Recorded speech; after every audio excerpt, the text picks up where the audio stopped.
For me, there wasn't a dude who was more badass than Scott Hall.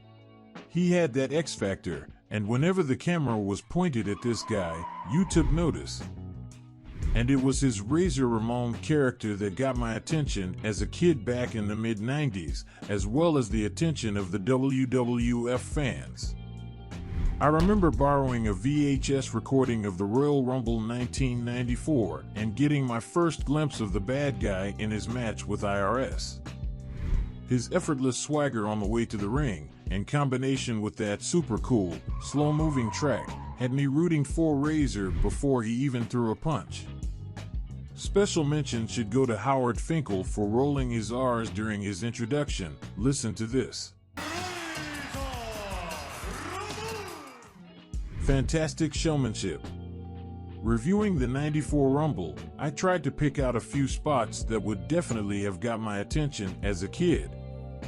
To say this guy was a smooth operator would be an understatement. Look at how this guy threw a punch or delivered a move. Look at how he took a bump or reacted to IRS offense. It was so engaging and believable. I can think of few other wrestlers that had this quality, save for Bret Hart, where everything he did made him or his opponent look great.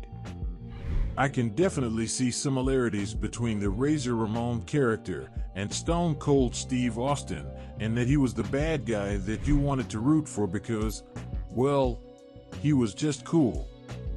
He represented something new and exciting for the fans. Looking at his debut in the World Wrestling Federation and the way the character was booked, it's clear to see that it was only a matter of time before fans would start to get behind the bad guy. And unsurprisingly, it wasn't long before he was pushed as a baby face, in the same sort of gray area that Steve Austin was pushed, a good, bad guy, and made the Intercontinental Champion.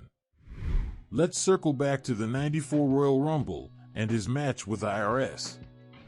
For me, this match had a fantastic finish.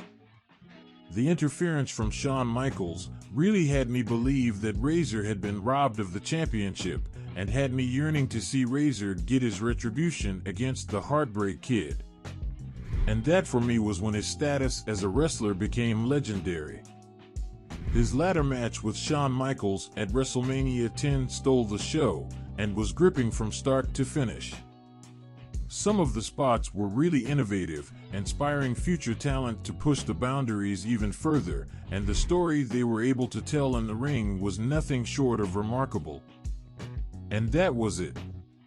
Unfortunately, due to the lack of wrestling on TV, I wouldn't see Scott Hall again until I was able to watch Nitro in the late '90s, where, by the way, he was able to change the course of wrestling history, but we'll leave that for another video. However, the impression he left on me with those two matches was timeless. In a world of clean white babyfaces or megalomaniac heels, Razor Ramon's character was a breath of fresh air and laid the groundwork for some of the WWF's most popular personalities to come.